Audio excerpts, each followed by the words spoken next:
He's got his happy juice, and we're just waiting to hear back from the doctor before they take him back. Hey everyone, Brad and Deb here from Piney Grove, and today's video is going to be a lot different from any other Piney Grove video we've done before. What are we going to talk about today, Deb? We're going to talk about complete reverse shoulder replacement. 2 weeks and 2 days ago, I had complete reverse total shoulder replacement done because we announced I was having the surgery a few weeks ago, and there's some people that watch our videos that are interested in the process because they're looking at the same surgery themselves. So we just wanted to talk about that a little bit today in today's video. And I guess we'll start with why I needed shoulder surgery in the beginning. It's two parts actually. One part is genetic, and the second part is being a very active person. I grew up on a farm, so I was very active in my younger life. And then I joined the military, so part of it was staying in shape through the military, doing weight training, and also playing sports. So through all of that, in addition to the fact that I don't have the greatest shoulder joints in the world, led to the deterioration of my shoulder over time. So I've had 2 shoulder surgeries prior to this one. They were both arthroscopic. The first one removed some impingement in my shoulder, and I was good for 10 or 15 years or so. The second one, I actually had a slap lesion, which is a rotator cuff tear that I kind of ignored and just kind of worked through it, and it had healed up. And basically over time, arthritis had built up in my shoulder and I was immobile. This shoulder really didn't work well. I had the second shoulder surgery, arthroscopic surgery. He said that basically I was bone on bone and that my rotator cuff was beyond repair. What did he tell you when I came out of that second surgery? Doc came to me and he said, well, I'm sure he's already told you that he needs a complete shoulder replacement, to which I said, no, I've never heard that before. So I'm in my mid-50s, so that was probably in my early 40s. And he actually advised me back then about it. We're glad we didn't do it back then because I didn't need it. I still had some mobility. I still had full use of my shoulder. I just didn't have the range of motion. And I'll just give you a good example on range of motion because this is my good shoulder and it's still bad. And so Deb, raise your arm up as high as you can raise it. Okay, this is as high as I can go. I can reach the back of my head. My other shoulder would come up here, and I couldn't reach the back of my head. I could only reach my face with my right side. So we knew I was eventually going to need a complete shoulder replacement, but the big consideration is, when do you get it? And that's probably the biggest decision you're going to have to make if you're considering the surgery. This replacement has only been out 15 years or so they don't know how long it will last. So they'd rather you get the surgery much later in life, just kind of manage the pain, manage the lack of mobility of your shoulder until you get older when you're less active, and you'll wear out your replacement shoulder slower, I guess. And that's something you have to factor into your own decision. For me, it got to the point where the pain was no longer manageable. The mobility I could live without. My body had adjusted to driving, to eating, to lifting. If you watch any Piney Grove videos, you probably never knew that I had a shoulder problem. But when I stressed out my shoulder, let's say digging a trench or something, it would get inflamed and I would have to take things like Celebrex or some sort of anti-inflammatory so that I could sleep at night. And it just got to the point where I had to make that decision. Did I want to continue along with medicating myself so that I could sleep, or did I want to try and fix it permanently? So I made the decision to replace my shoulder at a much younger age than I really wanted to. I would have rather have waited until I was in my 60s or so, when maybe you're slowing down in life, you're not using your body as much or your shoulder as much, and get it all the way to the end. The way I'm looking at it now is I'm probably going to need another shoulder surgery if this one wears out, to replace the wearable parts in it, because it's 2 pieces of metal with a piece of plastic or rubber in between, and that rubber will wear out because I'm not going to stop being active in my 50s. He's probably not going to stop being active in his 60s, so we'll just see. The doctor did say the average age of his patients that have this surgery are in their 70s. So he's a couple decades ahead of himself. I went as far as I felt I needed to go. I knew that my left shoulder also was bad, and I figured that at some point I needed one good shoulder. So that's the kind of preface to this whole story, but most people probably clicked on this video because they want to know about the rehab, the therapy, the pain, what is all involved with it. So that's what we're going to get to next. So this isn't an overnight decision. And by that, I mean, you don't decide on Monday you're going to have shoulder surgery and then you have it on Friday. With us coming out of the pandemic, there's a lot of backed up surgeries, and I actually started this process in January to have an August surgery. When you go to your general doctor or your orthopedic, they're not going to immediately say, we think surgery is best for you. They want you to do PT, and they want to see if PT, physical therapy, will work for you and see if you can resolve your issues and get your range of motion back and just kind of push you to later in life to get in the actual surgery. So we started in January, got the consult to an orthopedic, and then we did the physical therapy, and the results were exactly what we expected because we knew what was going on here, and got a surgery date. And we waited probably 3 months. And when I say we, a big part of this, if you're someone that's living by yourself or you don't have close family, you need someone to be there. You can't go through this yourself because I would say for at least a week, you're going to be totally dependent on someone else. So that's kind of the time frame. It took us 8 months to get the surgery. And of course, with different things that are going around as far as COVID is making another resurgence here in the summer of 23, you don't want to get sick and miss your surgery date because who knows when it'll get pushed off. But well, speaking of that, so he never gets sick. He just doesn't ever get sick. And the week before his surgery, he woke up and he was all stopped up and he was congested and we were just scared to death. So he immediately went to our primary care physician who diagnosed him with a sinus infection, started him on antibiotics, so he was fine by the surgery. But we thought it's taken 8 months to get here, and you literally got sick for the first time in 3 years. Yeah, that was going to be some bad timing there. But once you get a surgery date, you got to get clearance from your primary doctor. So you got to do the blood work and all that, and then you get cleared by your primary, and then you got to have a pre-op meeting. And in the pre-op meeting, you draw blood again, and they check to make sure your blood is the thickness of your blood to see what kind of blood thinner you need afterwards, because the risk to this is, of course, infection. You're going to be in an operating room, and infection is always a risk, and blood clots are always a risk. So they want to check the thickness of your blood. They check you for MRSA, and if you have it, then that could possibly delay your surgery. But if you don't have it, if you come up clean and you're going to proceed with your surgery date, they give you a wash, and then you pre-register at the operating center. And one thing that was really fascinating to us is because this is such an extensive surgery, it's about a 2-hour event for the surgeon, but it's outpatient anymore. And what were your thoughts on outpatient, Deb? My thoughts were, oh dear God, don't send him home, keep him. I did not want him to come home that same day. It scared me to death. And it scared me to death, not just to have him home after this big surgery, because there are risks with any surgery that's extensive. They're cutting off your bones or shoving in the implants. And then, like you said, the risk of blood clots. And it scared me to death. I wanted them to keep him overnight, but he was more comfortable coming home. We had a real good surgeon. Panama City Beach is Dr. Dietrich. And so far, I mean, we're only a couple weeks into this, but so far we highly recommend him and his staff. But he actually met personally with me, and then I put it on speakerphone so Deb could ask questions. And we asked all of the pre-op questions, the surgery questions, and the post-op and recovery. And he was just very open and not rushing us. But it's a big surgery. It's a big deal. And like I said, you're helpless. So you got to rely on your partner or your family or someone, a close friend, to take care of you. So we wanted to get as many questions answered as possible. And just to let you know, there's tons of information on YouTube. We're going to actually link down below the actual surgery and animation. And it's fascinating what they did to me. It really is. It's very extensive. It's very precise.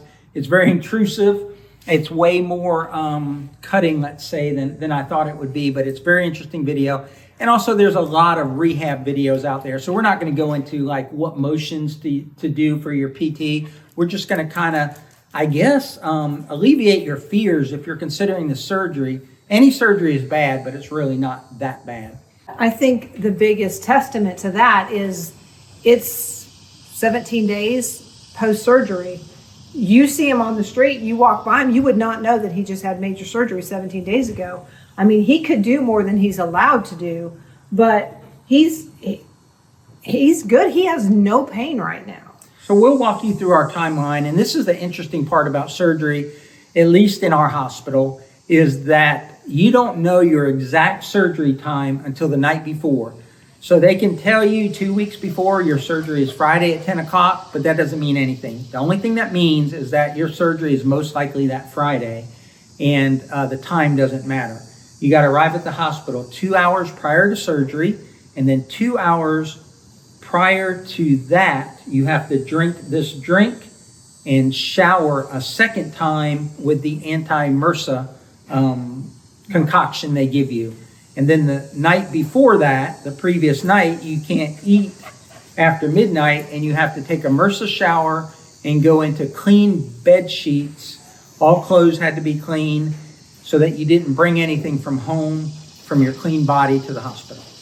We had to show up at 6 a.m. for an 8 o'clock surgery or something like that. They take you to the back and they separate you from your loved one, right? You go back alone until they start to put you under, and then she could join me. So I know that I was a little bit loopy when after they started the anesthesia, and because there's 2 different types of anesthesia going on here. So you want to talk about that when you got to the back, and I was probably an hour out or so from surgery.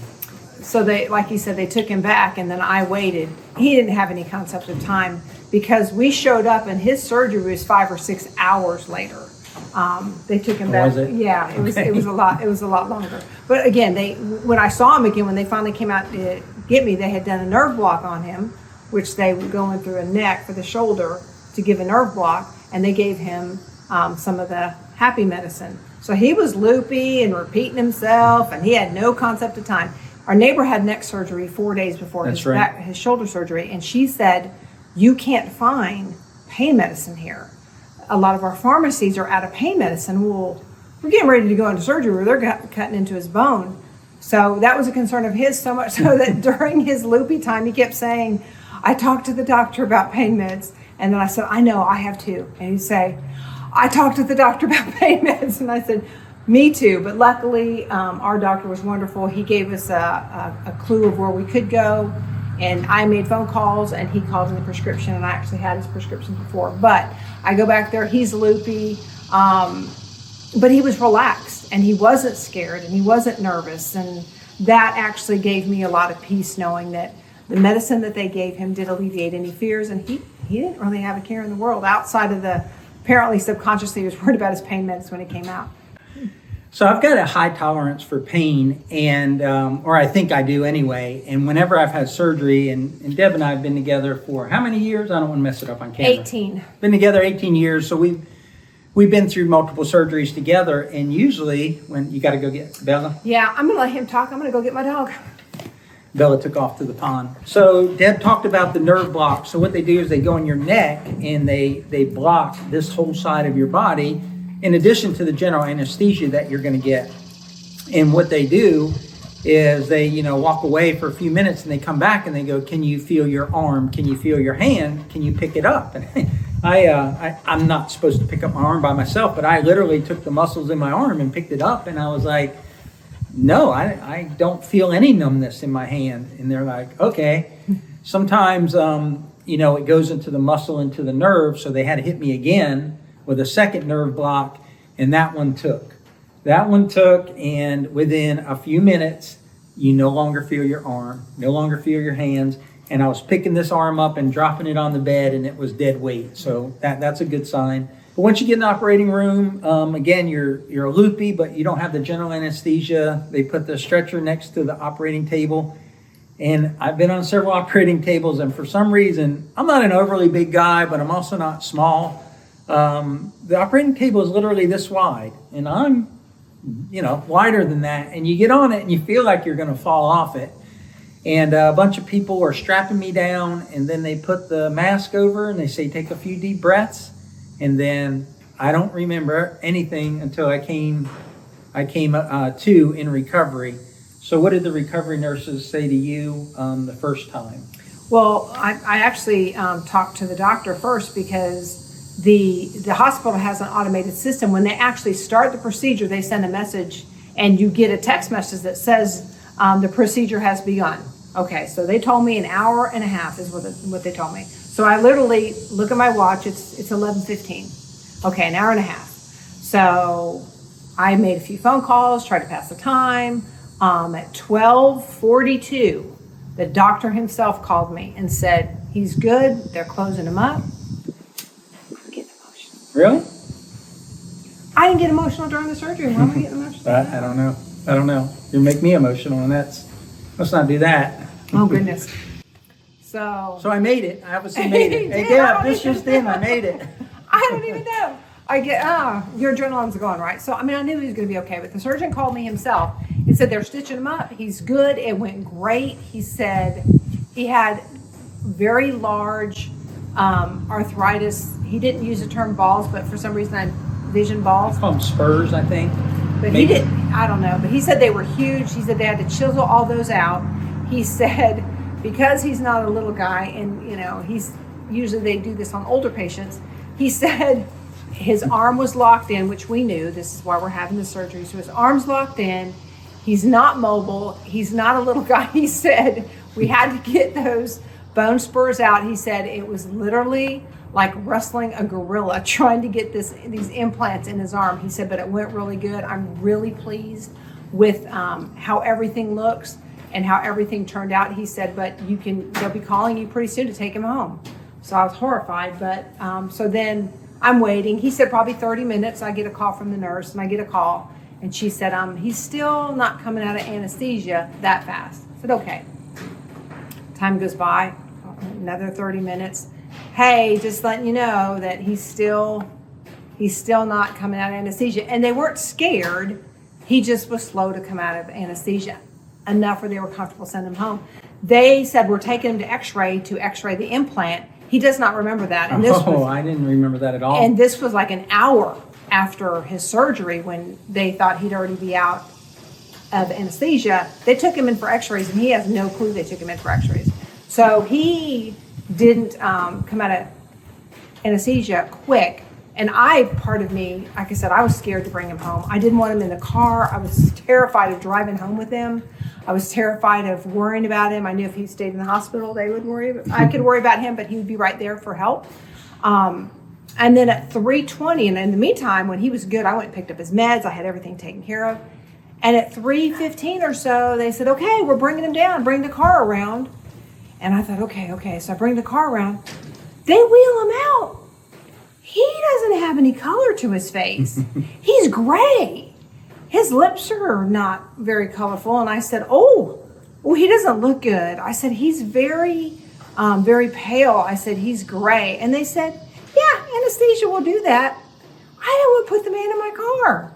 But they weren't concerned at all. And so we strapped him in, buckled him in, and drove very cautiously home. And he must have been out of it because not once did he tell me how to drive or where to drive. So that part was kind of nice. So last year I had oral surgery. I had an implant put in, a tooth pulled and put in. And I think I was okay on that one. And then I had a heart cath last year. Totally, that turned out all negative, but still that was a little scary. And some other surgeries. And I guess based on the anesthesia, it affects how you are when you wake up. And I guess I wake up, let's call it mean drunk, right? I guess some of the anesthesias I wake up and I'm not a very pleasant person and I don't know it. I don't know what I'm saying. And she tells me this later and I'm like, sorry, babe, I just don't recall that. Well, I think the last few I've been a pleasant drunk, I guess. Pleasant drunk. Or pleasant hangover. And his tooth extraction, when he came out of that, he was Mr. Happy-Go-Lucky. He grabbed the camera. He made a video. Where's that video, babe? Yeah, we deleted that video either the next day or later that night when I came to. Deb's like, yeah, you did a video. And I was like, what? And I took my phone out and watched it. And I was like, delete. I'm so mad. Nobody's going to see that video. It was the best video. I had a big old gauze thing out of my mouth. I was holding my camera and I was telling y'all a whole bunch of stuff. He was telling people to take care of their teeth. Bella's over there. So you can continue on while I go get my dog. She's over there. We're not doctors. We're not nurses. we can only relay to you what our surgeon said. And whenever we talk to nurses and we talk to the physical therapist, which is not affiliated with the surgeon, when we would dispute something, the physical therapist would say, they would say, if your surgeon told you that, then listen to your surgeon.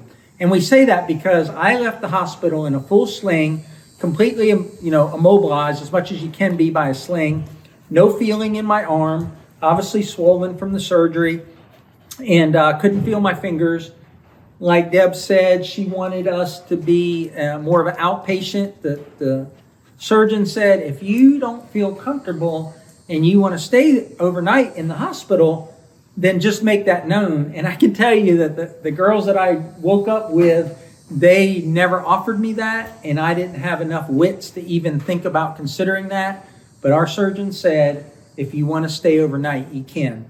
So she gets me home. I get out of the car, fine. You've got your functions, your basic bodily functions, and you have no pain. He didn't get out of the car as fine as he thinks he got out of the car. Well, I was still a little loopy, but I feel like you're pretty small, and you didn't have to lift me, and we didn't call the neighbor or anything. Oh, no. We were able to hobble in. Right. But it's not like I needed to have a walker or stretcher or anything. It's like I was walking with my own feet, right? Well, he was walking with his own feet. Here's what happens once you get home. Your nerve block, if that's what your physician uses, and I think that's the general way that they're going to do a complete shoulder surgery, the nerve block is great. You don't feel anything. And sleeping is really bad. And when I say bad, I'm still 2 weeks later, I have to sleep on my back. I can't sleep any other way because you can't lay on this arm. You can't have this arm flopping around. And if you don't think you can control your sleeping, you're supposed to wear your sling. For some reason, my body knows I can't do anything, and I go to sleep like this, and I wake up just like this, laying on my bed. They recommend a recliner for sleeping, but I just crawled in the bed. And I laid there. I think maybe Deb might have propped up my arm or something. But I remember waking up in the middle of the night, and I woke up and I had no pain. And you can't really move anything. You're just swollen up, everything here. And I remember going to the bathroom, and I took my arm and put it on the counter of the sink of the bathroom. And I was able to kind of squat down with my knees, and my arm came up, and I was like, no pain, this is great. Thinking this is amazing. But again, I was still completely nerve blocked out. I don't know what time it was, but the nerve block wears off about 24 hours after surgery. So I was starting to feel these couple of fingers, but I wasn't feeling my thumb or my index finger. So all day I was kind of worried, right? When you can't feel something, one of the dangers of having surgery is possible nerve damage. And you just don't know until the nerve block wears off. You don't know if maybe, I thought maybe I lost feeling in my thumb because I could feel my other fingers. Well, you start to get feeling in your fingers, and you start to be able to use your bicep to pick up your arm. And I'm like, this is great. I'm not going to use any pain medicine at all. And I'll kind of flip the story over to Deb because I did need pain medicine, didn't I? He did need pain medicine. So he comes in, and he's, the day he puts on a pair of shorts, and he's using his hands, and he zips them and buttons them. And I'm like, and again, he can use this. He can't do this, but they want him to use this because they don't want it to get stiff. But he's doing it, buttons his pants and zips them up, and I'm like, this is awesome. This is great. How you doing? Good. So get him set up on the couch, and he says, this is my favorite thing. He looks at me, and he's like, so it's the morning. He goes, you want to go for sushi tonight? True story. And I said, we'll see. And he goes, what, you don't want sushi? And I said, well, I don't know if you're going to want sushi. He goes, oh, no, I'm good. So you want to keep ahead of the pain. So even though he was good, I still gave him his antibiotics, his anti-inflammatory, his aspirin, everything that he needed. I did give him one of his pain meds. And then about noon, he said, when can I have my next pain medicine? This is horrible. So that we knew when the nerve block wore off and his pain was very intense, that he could have 2 pain meds. The bottle said 1 or 2. So we tried to stay with 1 to begin with, but we did 2, but not for long. Not for long at all. So I was going to try and gut this out, and I couldn't. This is the bad part of the surgery. This is the part that you have to really want the surgery because it's elective surgery. And long term, it's the right thing for me. But I can tell you that Saturday when I took that one pain medicine, and the pain was intense. It really was. I'm not going to sugarcoat it. I don't know what I would have done if I couldn't take a second one. It was that bad. I would have called the doctor. We had the surgeon's personal cell phone number. I would have called him and said, man, can I take another one? Because I won't not follow the directions of medicine. I'm always going to defer to people that are smarter than me. So every 4 hours, I took a pain med and I was good on Saturday. Surgery was on Friday. I was good on Saturday. So that's probably what a lot of people are wondering. How's the pain? It started subsiding where I felt like I was still taking the medicine, but each 4 hours it was getting better. And then by Monday, I think I was almost completely Tylenol. So Saturday, pretty bad pain. Sunday, the pain let off. And by Monday, it was manageable with over-the-counter medicine. I think that's a fair description of what happened, too. right? So think about that, especially we've shown you the x-ray. So when you see how intense this is, think about that. 48 hours later, 48 to, 60 hours later, he's taking over-the-counter extra-strength Tylenol. That's it. I mean, and it's manageable. It's not like he's not, oh my God. And oh, by the way, we're kind of stretching him a little bit too. So it's been amazing. So that's one thing we definitely wanted to relay, because that's what scares a lot of people about getting this surgery. And there's some surgeries you just need to get for quality of life. And this is one for me for quality of life. I need it. And you're going to have to go through those days of pain to get to the days of no pain. And I can tell you now, 2 weeks later, like my shoulder always hurt. Like for the last 4 years, if I did heavy exercise, heavy shoveling, whatever, used it a lot, it hurt really bad that night. And I'd have to take some sort of pain reliever over the counter.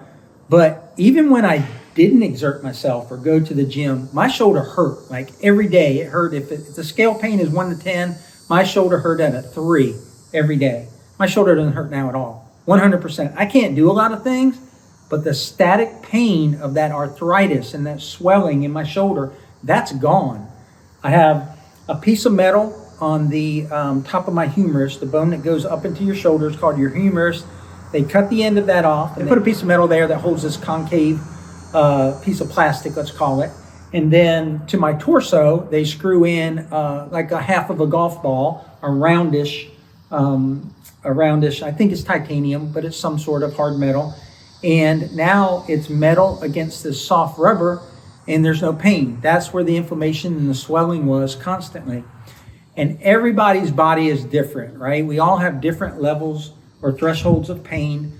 Like I said, I think mine is higher, but even if it was 3 days of pain, it's worth it. It's worth it to me at this point, and I'm not even through physical therapy. So if you watched this video and wanted to know, is it worth it? I say if you're not having quality of life and you're in pain all the time, my shoulder pain is gone. Now, recovery, that's what a lot of people want to know. Everybody wants, and myself included, they want to go into the doctor, and then the next day they want to get back to what they were doing the day before they went to the doctor. The shoulder is the most mobile joint in your body. It allows your arm to do things that your knee can't do, that your hip can't do, your legs can't do. And because of that, and because this is so intrusive, the recovery time is very long.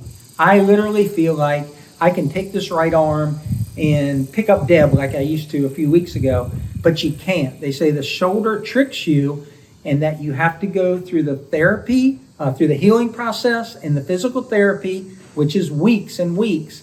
And at the 3-month mark, like I can literally not lift more than 5 pounds with this arm for 3 months. And that's to allow all this stuff that's happened in there to heal. It's not about the muscles repairing themselves. It's not about the incision. The incision is glued together. And if I took my shirt off, you'd see a little swelling, but it's about 9 inches long or so. But it's really not that bad. But it's a slow healer. And Deb has a bad hip. She's going to have hip replacement in the next couple of years. And they want you moving and walking on that. The same thing with knees, but with shoulders. They give you these exercises that are very trivial. Literally, what Deb has been doing for 2 weeks is taking my arm and lifting it 90 degrees or so and holding it. And I feel nothing. I feel no strength in my arm. I feel no pain. I feel like, let's go throw a football around or something. And you can't. You can't let your body trick you into accelerating it. One of the big things you can do is you can dislocate your arm. Dislocate this new joint they put in there. And the biggest thing they don't want you to do is they don't want you to reach behind your back. I'll demonstrate with this. Well, you know what reaching behind your back is, but they don't want you to do that because that puts you at an angle where it could pop that out of socket. And so getting back to my personal case, and I don't know what your case is, again, mid-50s, but I've been weightlifting since I joined the military at 17 years old. So for 21 years in the military and then 15 years out of the military, I've been doing weight training. So just like a deer or any animal that gets injured by getting hit by a car, they don't go to a surgeon, their body adjusts. And that's what my body did. My pectoral muscles, my biceps, my triceps, my shoulder muscles, they all said, we're going to develop to the point that you're still going to be able to motivate and move, but we're going to overcompensate with muscles. And not that I'm some huge dude or anything, but all of these muscles now are used to moving the shoulder around, and they're not supposed to. And the tendons and the ligaments and those things in your shoulder, your rotator cuff, are supposed to move your shoulder around.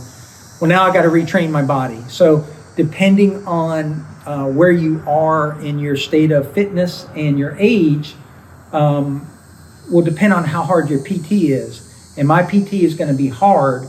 And Deb's already seen this because at some point, my shoulder can take a lot more than my muscles can take. And they call it guarding. You want to talk about that? Well, muscle guarding, right? So like he said, his shoulders for at least 10 or 12 years, and probably before that, have protected and moved versus the joint. So like I said, when he would reach for something, he would go like this versus just going like this. So now those muscles are tight. So when he gets to a point in physical therapy, they've told us they're going to have to go in there and manually, it won't be pleasant, but massage and work those muscles to start loosening them up. And it won't be fun at the time, but because I've had those type of massages before, and they're painful, but they are so beneficial. So we'll have to go through that. So when we're doing these passive stretches on him, and he's supposed to completely give me control, which I bet you can guess that he's not real big on that either. But the muscles do want to guard. I can feel the point in time where his muscles start to try to stop me because they're not used to going further, because they couldn't go further before because that joint wouldn't let them. So we do some breathing exercises and try to distract him, and then you can kind of feel when the muscles will release a little bit. But I'm excited for him to go through that second phase of physical therapy, because although look at him, he's doing amazing. I think this next phase of physical therapy, he's just going to leaps and bounds, blow everything away. But one of the restrictions that he will always have is he will not get this back here, right? Where most of us can do this. I mean, I can wrap my hand around the other part of my body, right? It's not a problem. He won't be able to probably tuck his shirt into the middle of his back. So that is a restriction with the complete reverse shoulder replacement. That is something that he'll probably never get back. Well, he can't do that with his other arm anyway. He doesn't care about that. But he can't do jazz hands, people. He can't do jazz hands. He's never been able to do jazz hands. If that shows you how his shoulder muscles have just never been right. He can't do happy jazz hands. I sure can.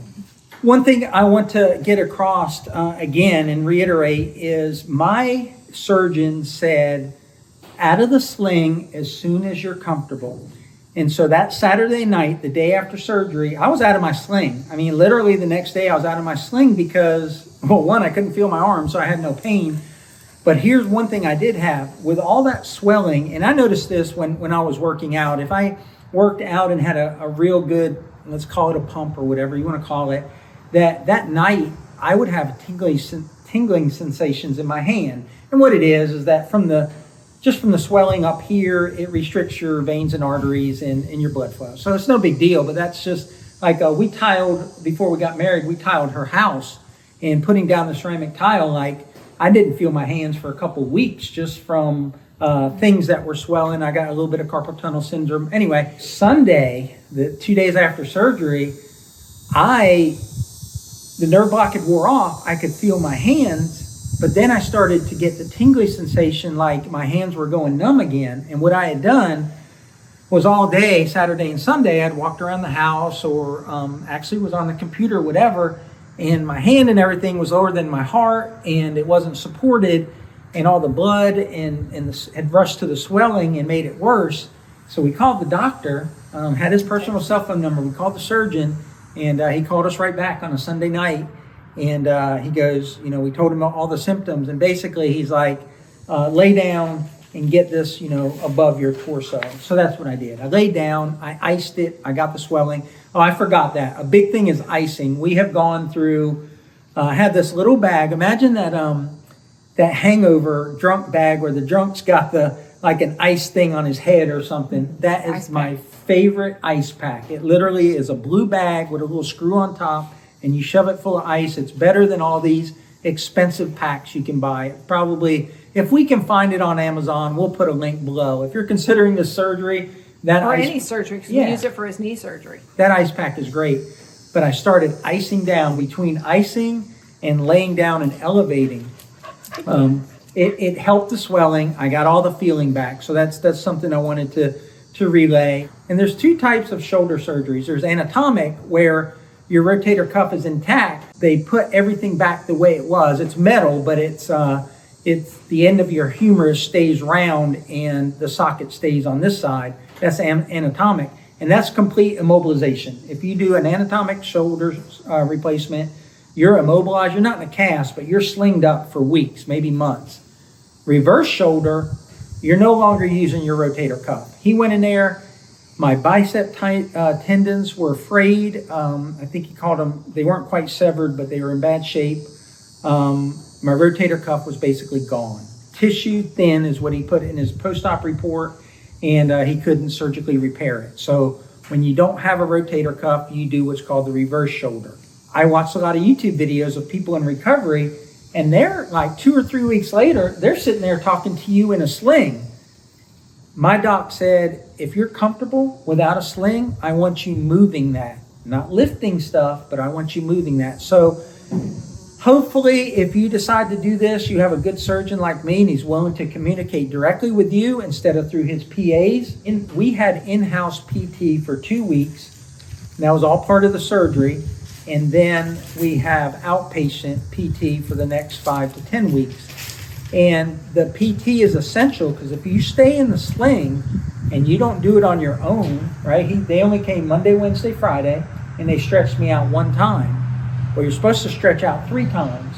And if you allow it to get stiff after surgery, your outpatient PT, 2 weeks later, when I start next week on your 3rd week, becomes that much harder. For me, it's a weird sensation to have this incision and have Deb over here jacking on my arm when I think this incision is going to come open. I didn't jack on his arm. Matter of fact, the physical therapist told me I had really good technique. She did have good technique, and that physical therapist was a beast because she came in and tried to bend this arm around my back of my head, and I was not ready. She didn't give me any warning. She didn't prep it. She just... So, but getting back to the physical therapy, do it on your own. Do it religiously. Do everything your surgeon and your physical therapist says. If you don't do it in the beginning, it'll be harder later on. And you're walking testimony to that, honestly. Yeah. Follow your surgeon's advice. Do what you're supposed to do. I will say that I will use a sling. Just throw this in there. Like, we've been 2 places. This is the 3rd place we've been in 2 weeks, right, to our farm. But we've been to the grocery store twice. And I do wear my sling when I'm out in public because, one, it reminds me, like, we went to the grocery store. I don't want to be picking up things that are too heavy. And it reminds me not to do that. And it also tells other people that you've been injured and for them not to come up and try to shake your hand or anything like that. So I do wear my sling in that case. But I think that covers everything we wanted to cover for the 2 weeks after reverse total shoulder. I think so. Do what your surgeon tells you to do. Follow the advice. Get ahead of the pain meds. Get ahead of the pain with the pain meds. I created a chart because he had pain medicine, he had muscle relaxers, he had aspirin, he had antibiotics, and then he had another anti-inflammatory. So he had 5 meds. and they all came at different times. So I created a grid for every day so I could figure out what to give them and when to give them. But the big thing is stay ahead of the pain, take the pain meds for at least 4 to 8 hours, even if you feel like you don't need them. Slowly wean yourself off. If your surgeon or physical therapy gives you stretches to do them. Have your loved one help you. It will make all the difference in the world. Yes, very, very true statements there. Thanks for summing that up, Deb. But we've taken up enough of your time, guys. We're going to go ahead and close out this video. We're going to throw up a couple links here to some really awesome videos, which are about Piney Grove and not about shoulder surgery. So y'all take care out there. And remember, life's short. Be kind. And tractor hard once you recover from your surgery. Take care.